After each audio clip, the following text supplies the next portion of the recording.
Da-da! Yay! It's been a while. How is everybody? So today we were going to do a challah bread, or challah, however you say it. Challah bread. I went ahead and started some earlier today, but I would warn you that the eggs need to be room temperature before you start. And there's this wonderful little silicone mold that you can get. I got mine on Amazon, and it was a lot smaller than I was expecting. For some reason I thought it was going to be the bigger one, because it was like nearly $20 for this thing, and it was so tiny. It's like the size of a bread pan, which I'll show you here in a second. But the normal square bread pan that you get, that you just make little loaves, that's about the size that this one is. I was thinking, oh man, this is going to be this really cool, like, big, fancy challah bread. No such luck. But that's okay. Oh, and my cabinet is open. These are all my dishes. Yeah. We'll go ahead and close that. So especially in baking, I found what I really enjoy is using this big sifter, because it sifts out ingredients. And I'm getting a weenie copter over there.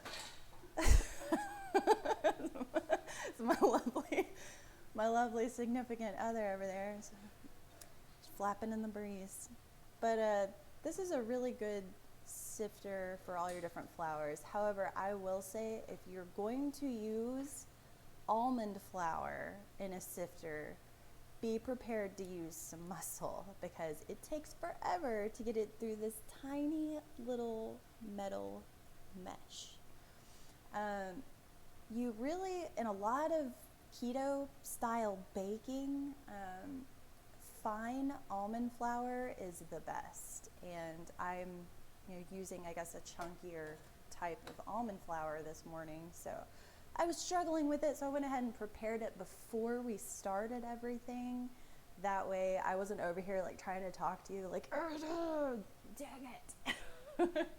So I sifted all the different flours together here. And I decided to go with a 1-to-1 style ratio. So I went with an almond flour and an arrowroot flour, because I want to make it a little more light and fluffy. And since we're using a mold instead of like hand braiding it, we don't need as dense of a dough as a texture, like say fathead dough or something like that, where you could easily braid it. And I can show you how to make some really good, tasty keto breadsticks that you can braid, and they look all fancy and fun. I'm still trying to work on a keto recipe that the dough is dense enough that you can braid it, but so far all of my doughs have turned out really sticky. So trying to figure out how to make keto dough that is not sticky is a pain in the rear. So what I went ahead and did, we'll go ahead and read off the ingredients for you guys. I typed it up on this nice little handy list. Yay! You're going to need a lot of alternative flour. So you're going to need 4 cups of flour. And for that ratio I was talking about, you can also use tapioca flour. You can use rice flour, something like that, if you're wanting, a replacement. It's a starchy replacement. I used arrowroot flour, so I used 2 cups of arrowroot flour and 2 cups of almond flour to get my 4 cups. Now, as I said, you want your eggs to be out and to be at room temperature. What this does, just to explain it to you, is when the egg is room temperature and you mix it, it makes a less eggy dough, less eggy taste. So now I know traditional challah bread is actually, the eggy flavor is kind of part of it, because there's a lot of eggs in traditional challah bread. I've made it, and props to all the Jewish families out there that do this every year, because it is a recipe that takes a lot to perfect, and it is time intensive, as are most breads. even keto breads, because you're going to need an hour to let the dough rise, just like you would a traditional bread flour. So we've mixed in our 2 cups of arrowroot, our 2 cups of almond flour. We're going to need 1 teaspoon of xanthan gum, which is this stuff right here. And what xanthan gum is a binder. It's going to bind everything together. And you know, I can't have gluten, which is why keto is so fantastic for me. And let's see. So we got, and 1 teaspoon of salt, just normal salt, iodized salt. And let's see. So we've got all that in the bowl, salt. So we're gonna also mix in our sugar alternative, which I haven't mixed that in yet. And we're gonna need, I believe, half a cup of sugar alternative. And I have been trying out this guy. So it's monk fruit sweetener, which I'm kind of liking it a little better than the stevia I was using before. Sometimes when I'm feeling a little naughty, I'll use the Truvia blend, which is like 75% alternative sweetener and 25% real sugar. But when you're trying to stay in keto, you know, you don't really want to do that. That's just for those days you want to treat yourself. All right, so what we're gonna do is we're gonna get our half a cup. So look at that, it's already set to half a cup. We're gonna put half a cup of sweetener in there.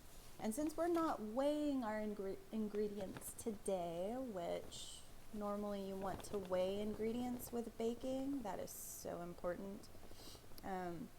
The cup, like the US measuring system in baking isn't as accurate as weighing your ingredients, and you're going to get a much better result by weighing. So a lot of my recipes you'll notice online on my ketocasual.com, I have them in grams and milliliters and that sort of, you know, non-American measuring styles, because the end product really is better. It's just nicer. I'm gonna add a little extra sugar because why not?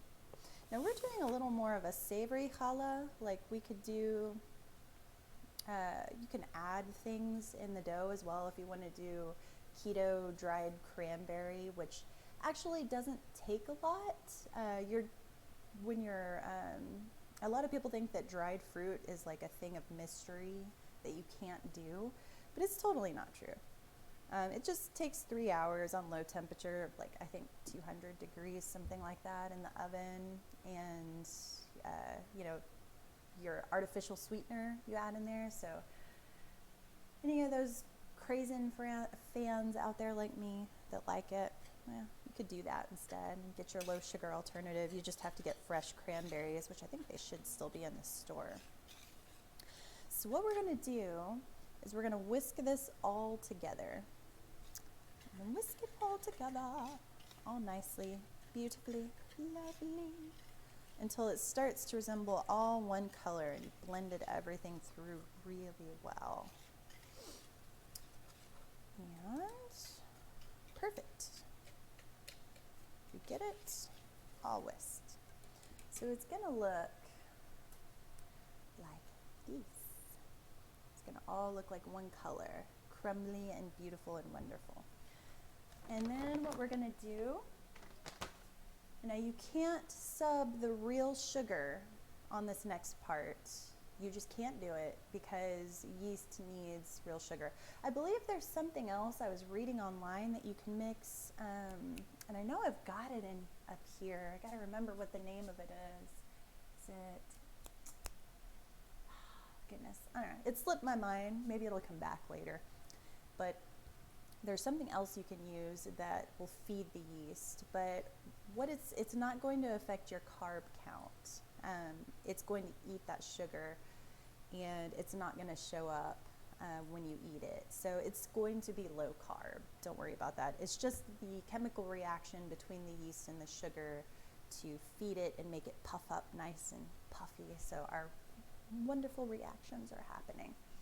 So what we're going to do And we need a separate bowl. So let's grab this bowl right here. I thought I set one aside for this. And what we're gonna do is we're gonna do 1 cup of warm water. I'm gonna fill this up here. Use the tap, why not? You can just stick this in the microwave for about 30 seconds on high, maybe a little less, depending on how many watts your microwave is. And heat that up. Go 30 seconds. Boom, done. Okay. So while that's heating up, we're gonna get our yeast out. And this is gonna be, now for this recipe, I haven't toyed too much with instant yeast, which I've done a few recipes with instant yeast and it's wonderful. But we're going to use the normal active dry yeast, traditional stuff. We're going to use an entire tablespoon of it. And the trick to this step of bread making is you don't want the water to be too hot, because then that reaction happens too soon and the yeast isn't going to activate properly. So let's see what I do. It's right here. So we're going to grab, oh, you know what? Let's go ahead and make sure our water's not too hot. It feels a little warm. Let's check it out. And these handy thermometers are absolutely fantastic. Everyone should own them, especially if you cook a lot of meat. And we're going to turn it on. Let's see how warm we're looking at here. Okay, it's a little hot for the yeast right now. We want it under 110. Right now it's sitting at 112. So what we'll do is we'll go ahead and pour that in the bowl. And we'll let that kind of settle a little bit. Just settle down now. And we're gonna get our yeast ready. We're gonna need a tablespoon of yeast for this part. And right now in the background, I've actually got a loaf rising. It's doing its rise, and I've got a wonderful function on my stove that is specifically for bread proofing. And I was so ecstatic when I found out we were moving in that our new stove has a bread proofing option. The other place that we were in before didn't have that, so that was a new exciting addition for me. Okay, so with our mixed ingredients, we're gonna set those to the side, get them kind of ready. Next to Cthulhu here, my lovely working space is getting dirtier by the second. It's just wonderful. Go ahead and put up our other ingredients so we can kind of make some room for it. Oh, I'm so happy it's Sunday, you guys. It's my one day off for the week. My one day.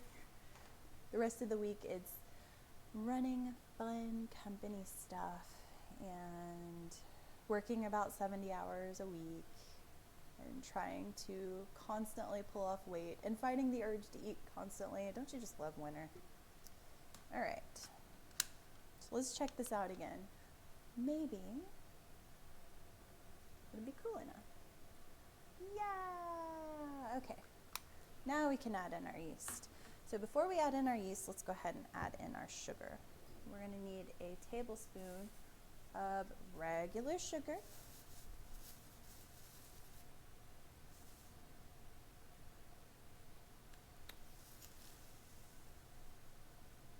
Good old tablespoon, and then we're going to mix them together so we kind of dissolve the sugar and the yeast.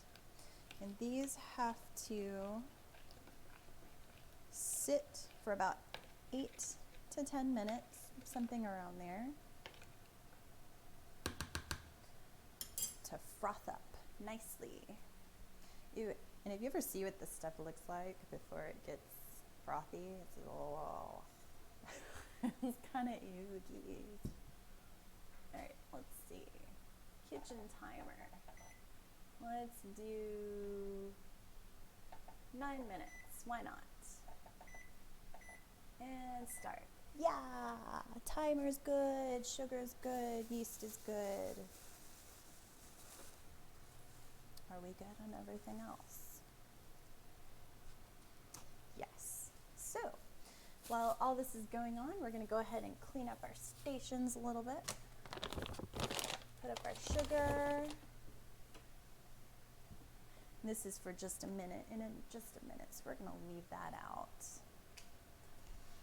Now, if you want to, what you can do is get your mixing bowl ready over there, and I've got an awesome KitchenAid because I have a wonderful boyfriend that got it for me for Christmas last year, and I love it. I've made so many different bread rolls and things with it. It's been great. Go ahead and put up the thermometer. Hey! Girl is here. Okay, no problem. Sorry, I hope I didn't get you too late there. Yeah, no, I saw you guys were all at, hopefully I'm saying it right because I've never heard of it before, but it's Paxu, P-A-X-U, and I saw that you were going to be there, and I love your figurines, by the way. Those are so detailed and so neat. I'd like to own one at some point. They look awesome. But yeah, hopefully you have a safe flight home and you're not too stressed. Traveling, I think the worst part I guess it is for everybody, isn't it? The worst part about traveling is having to go through all the lines, and if you get randomly selected, which I have before, yeah, that was not fun. Thankfully, I got there about 2 hours before my flight started, so it wasn't bad, but just, I twitch, awful. But anyway, for those of you that don't know me, I am C.A. Grayson. You can just call me Gray, because that's kind of a mouthful. I write books, I write D&D adventures online sometimes with all of you, and I love to bake, which is what we're doing today, so. Okay, so we've got our yeast mixture going, we've got our flour off to the side, we've got our mixer bowl ready, and our eggs are sitting at room temperature. And, you know, we can go ahead and probably prep our bowl, because we're just sitting around, right? We're not.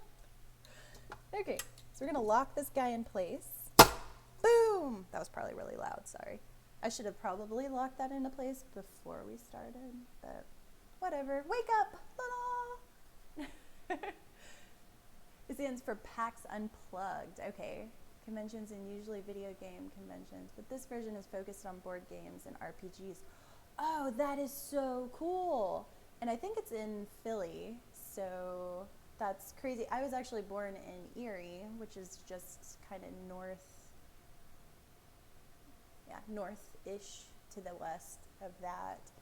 And I didn't know that existed, so. Oh, paint and model at some point? That's in the, oh, awesome.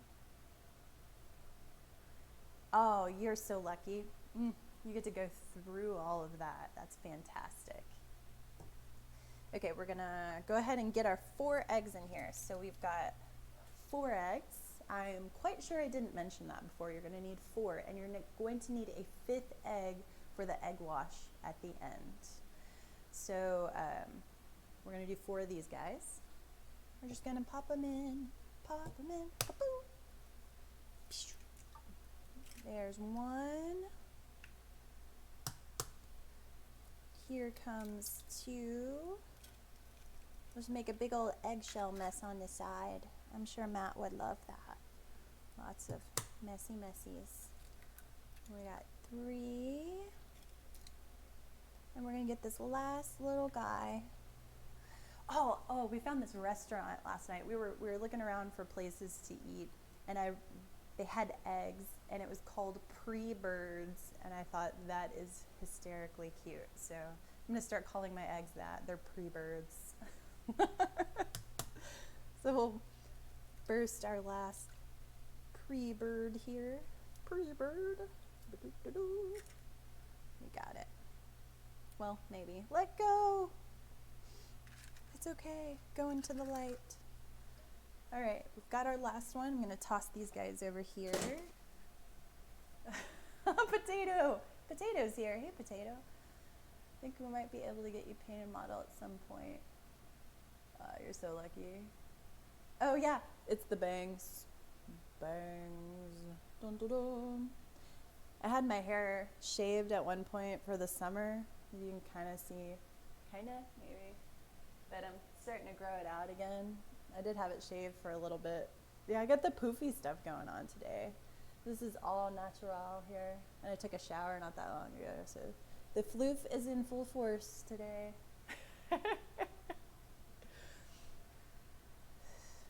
Okay, so we've got our 4 eggs, and now we're gonna need 1/4 cup of canola oil. That's kind of fun to say, canola. You can use vegetable or canola. Either one's fine. Canola. I like this little guy too, because you can just kind of twist it up or down. It's especially handy for measuring liquids, so you can just play around with those. Oh, come on. Don't stall on me now. There we go. Okay, let's get back to our 1/4 cup. Ah, it's not working. Help. There we go. And we're going to go to 1/4 cup. So, 4th-ish, meh. And dump that bad boy in. Okay, there's our 1/4 cup of oil and our 4 eggs. And in just a minute, ooh, oh you guys, it's frothing up so nice. Look at that. Wow, super duper frothy. We got a nice puffy guy going on. Put our oil up.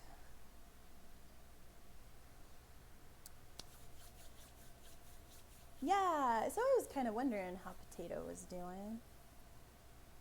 Hadn't seen him in a while. I think we caught him occasionally on Fortnite when we played, and what were we playing on? Oh my gosh, Borderlands 3. That game was so much fun. And they just did that was it the update with Captain Hunt? Captain Hunt! That was great. But of course Matt destroyed him with his character. He's Flack. And I did Mose. Mose was tons of fun. Although I always, like, every so many weeks I respec her for something else because I can't really, it's like, how does this character work? Do I want to, because I want to survive, but I also want to do the deeps, and man, it's just, yeah. Maybe one of these days I'll have a build of Mose that I feel like I'm doing some sort of damage with her. Who knows? Alright, so I'm going to put up my fancy thermometer here. Thermometer, as Matt calls it. Alright, we got about 30 seconds and counting. We got about 19 minutes on proofing our bread, which I'd like to kind of show you what the proof looks like after it's done. And I think it's probably going to be it. Oh, and if you guys didn't notice, I really love painting. Especially, like, I can't do, okay, you know, like those really beautiful paintings with like backgrounds and everything that people can do of beautiful mountains and whatnot. I can't do hyper realistic, but I can do super cutesy and somewhat whimsical, and this is usually the result of that. So we've got a loaf of corgi with a pat of butter. I have other ones too. I have a bunny rabbit. And occasionally when I get bored, I just like to paint myself a new apron and have fun with that. Hopefully all you guys are having an awesome Sunday and you are ready to have some challah bread. And I will say you're gonna need to set aside an hour in order to let it proof. It has to have that hour. It's super important. So we have our yeasted and ready sugar mixture over here. What we're going to do is we're going to start mixing up our eggs and our oil we're gonna add in the yeast mixture, and then we're slowly gonna add in our flour alternatives. So we'll just call them flour for now, which is fine.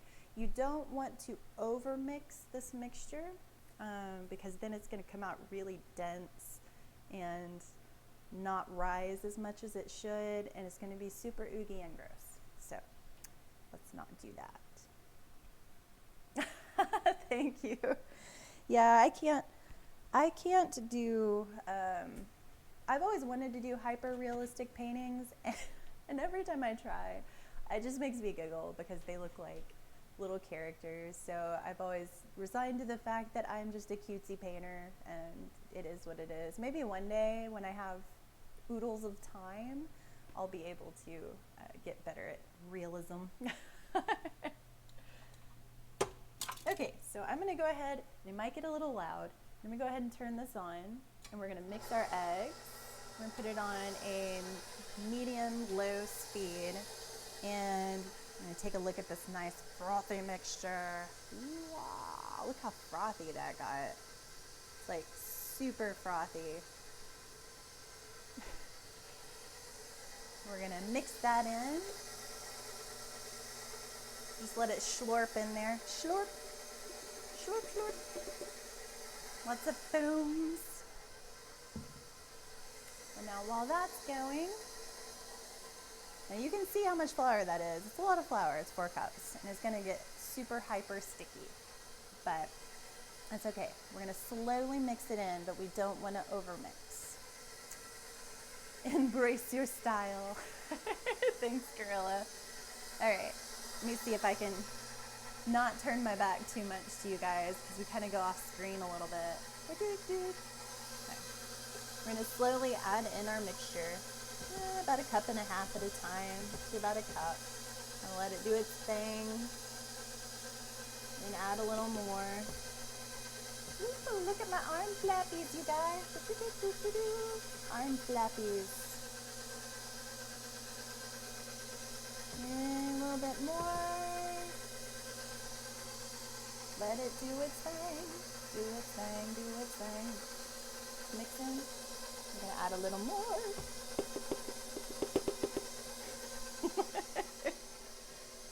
We're about halfway there now. It's fine. Halfway. And we're gonna add a little more. There we go. Now it's starting to kind of thicken up a little bit. That's what we want. We're almost done. We're down to our last quarter. Our last one. And let's go. All in. All in. Yeah, there we go. We did it. We did it all. Did it all. We did it. It's mixing up. We kind of want it to all get one color and become, a little bit firm, but not overmix it. Probably about, I don't know, no more than 5 minutes. Just kind of let it swirl around like a beautiful princess. We're almost there. Yeah, maybe.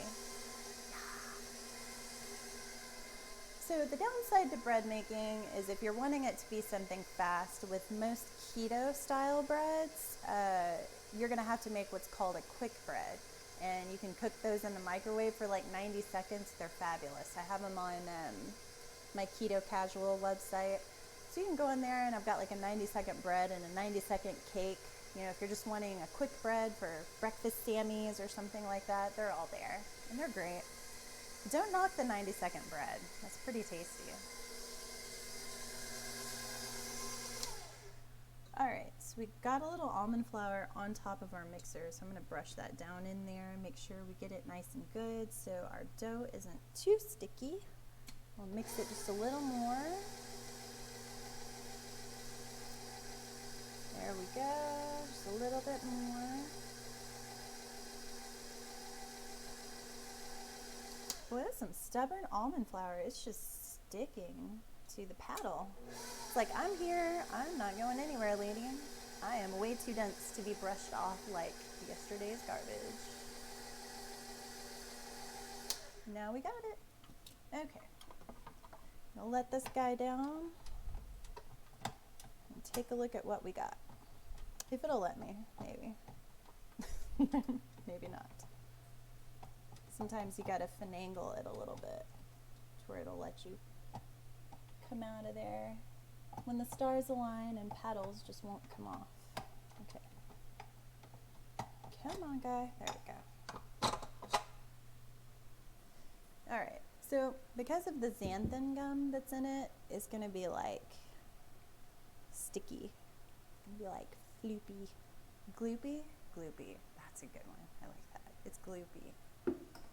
And I'm gonna rinse these guys off because otherwise when we go to put them in the washer, nothing will come off. It'll be like cement. It'll be great and wonderful in 2 days of heartache in the dishwasher.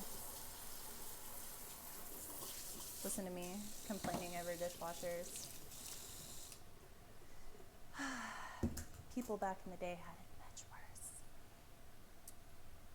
Yeah, they are. They're gluten-free because I am allergic to gluten. Bruising and all kinds of things happen when gray has gluten. So I can't eat it.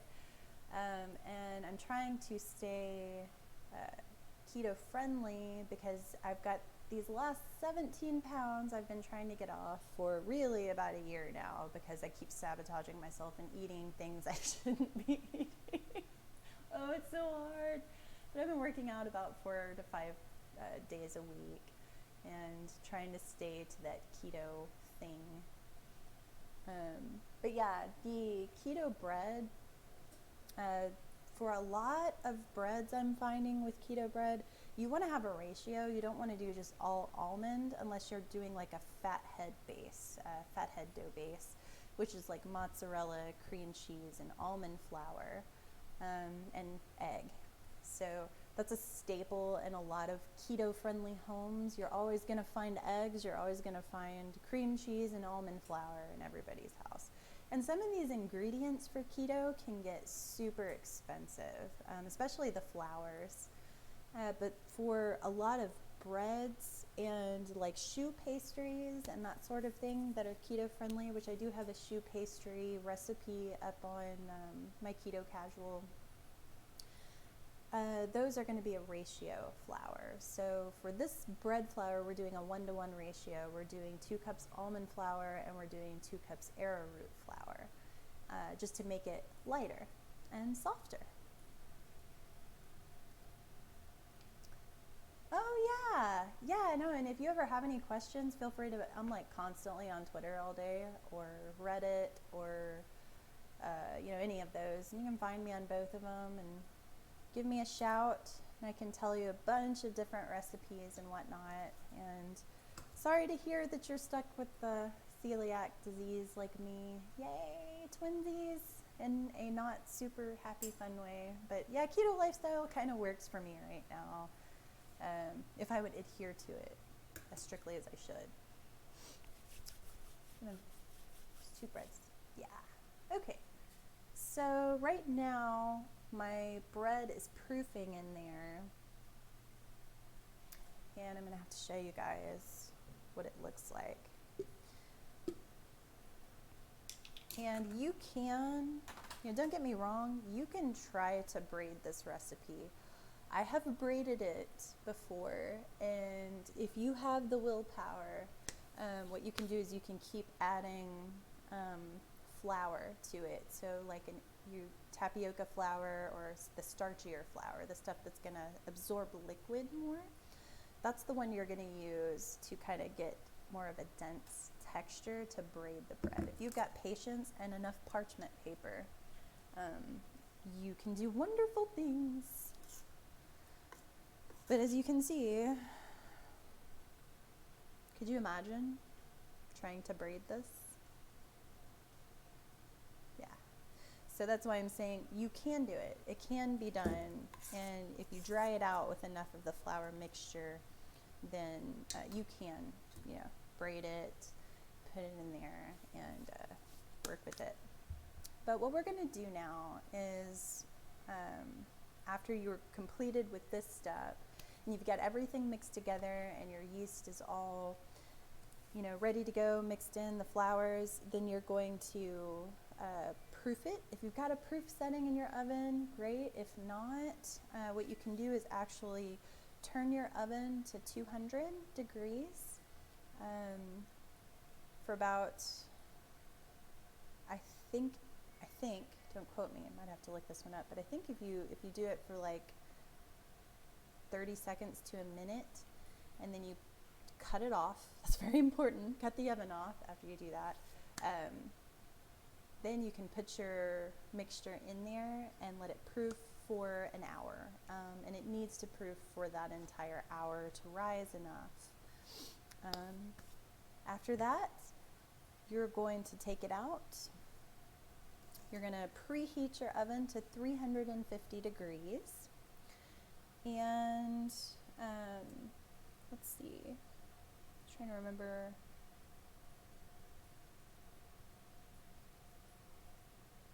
Give me just 1 second, just checking over my notes real quick. Yes, we're going to let it rise before we braid, and I thought that was pretty much what we were doing, but yeah. So you're going to let it rise before you braid if you choose to go with the braiding option. And then you're going to divide it in half, and you're going to braid that way. And we'll divide it in half, then divide it in quarters, put them together at the end, and then you're going to braid, and you're going to get that lovely twisty, turny braid that you've been wanting to get. Otherwise, I'd say get the mold. The molds are expensive. The smaller mold I got was $20, and it's a little guy, so I was kind of surprised for the cost on that. Okay, so we've got a little over 5 minutes till ours is almost completely risen. So let's see if there's anything else that we need to go over before then. Oh yeah. So on the top of your bread, if you want to do a pretty like egg wash to get that nice shiny appearance, that extra egg we set out, which should also be at room temperature, you're going to lightly beat that, and then you're going to brush it on top after your bread is done proofing. Now that's if you're choosing to braid it. If you're not choosing to braid it and you use the mold, what you're going to have to do is you're going to bake it in that mold. Before it's completely finished, you're going to brush on the egg wash. After you're able to actually remove it from the mold, you can brush that egg wash on top and then bake it for an additional 5 minutes, just to kind of get it a nice little browned edges on it. You can sprinkle toppings on top of it too, like if you want to have sesame seeds or poppy seeds or anything like that. I like to do little poppy seeds a lot. I love poppy seeds. They're one of my favorites. And I've made wonderful sunflower breads with it before, so we'll have to do that. Hey, Super Nat's here. How's it going? Ah, there's the Pugtato guy. He's got the Pugtato. Hey, I hope your Sunday's going awesome so far. Super duper awesome.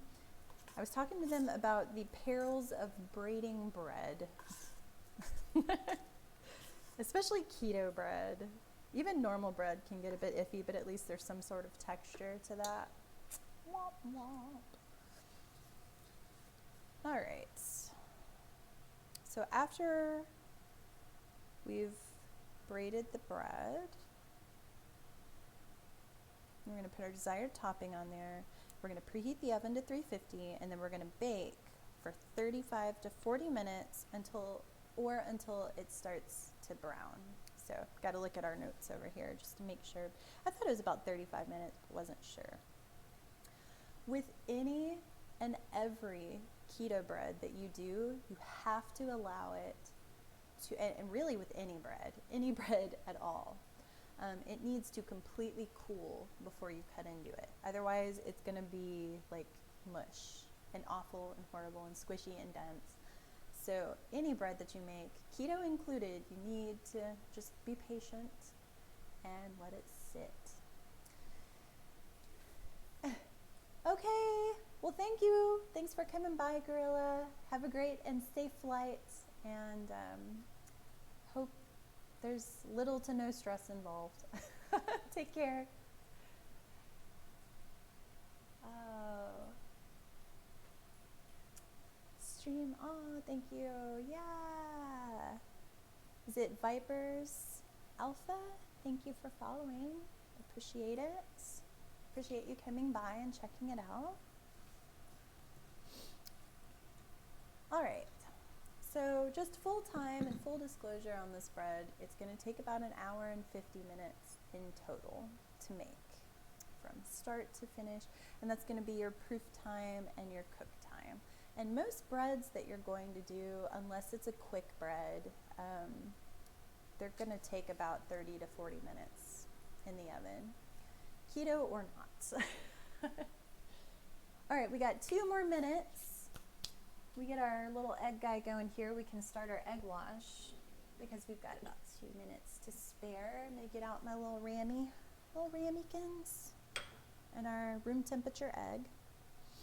With a lot of keto baking, it's super important that your egg and your butter are at room temperature, unless of course you're making a keto sugar cookie, which those you're going to need cold butter to cut into it. Or if we're making a keto biscuit, you're going to need cold butter for that.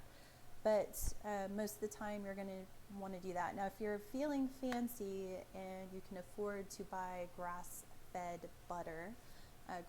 butter works really well with a lot of keto breads.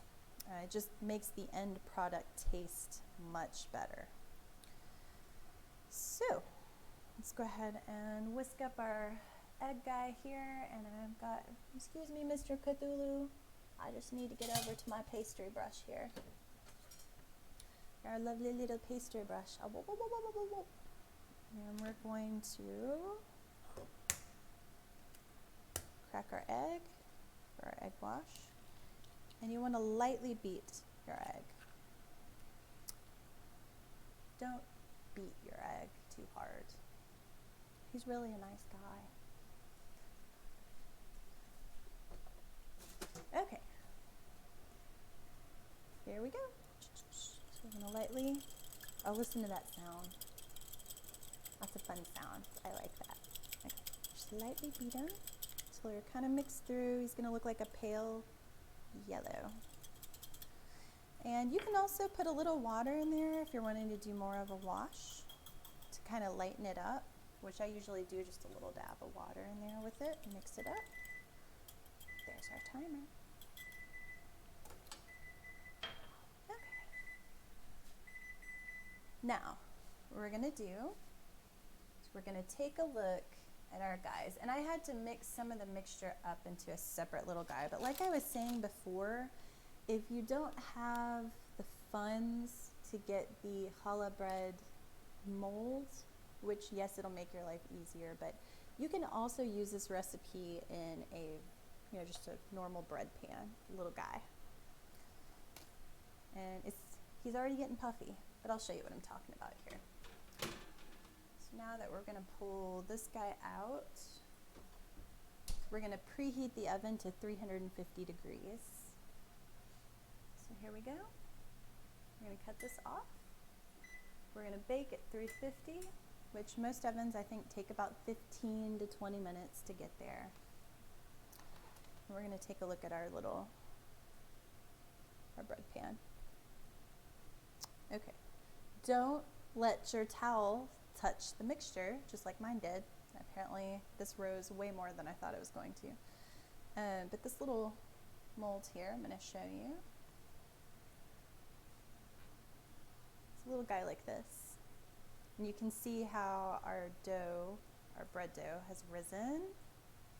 La la la la la. I guess I should raise it up to where you could actually see it, right? And it's a little guy that looks like this. And it's about 20 bucks on Amazon. I think it's made by Kosher Cook. And this is my first time to actually try this out this way. I tried braiding the bread the first time and it's hell, but it is what it is. So we're gonna let this sit here until our oven preheats to 350 degrees. And after it preheats for 350 degrees, we're gonna bake it for 35 to 40 minutes or until it just starts to brown. So just kind of with any baked good, you have to keep an eye on it because that's how it works. Unfortunately, I'm not gonna have a finished product here today live to show you. Yesterday I got back too late in order to actually make another one last night. And then I was scrambling this morning to get things done.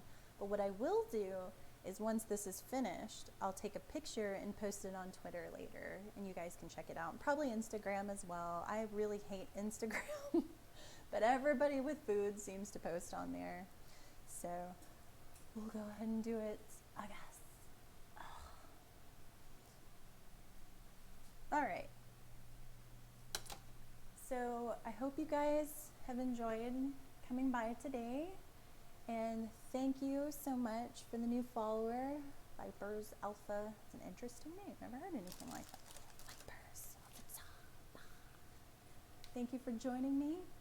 Probably be here next Sunday again. We'll do a 10 a.m. show again. I think 9 a.m. is just a bit early on a Sunday for most people to want to roll out of bed and watch somebody do some cooking. So thank you guys for coming by.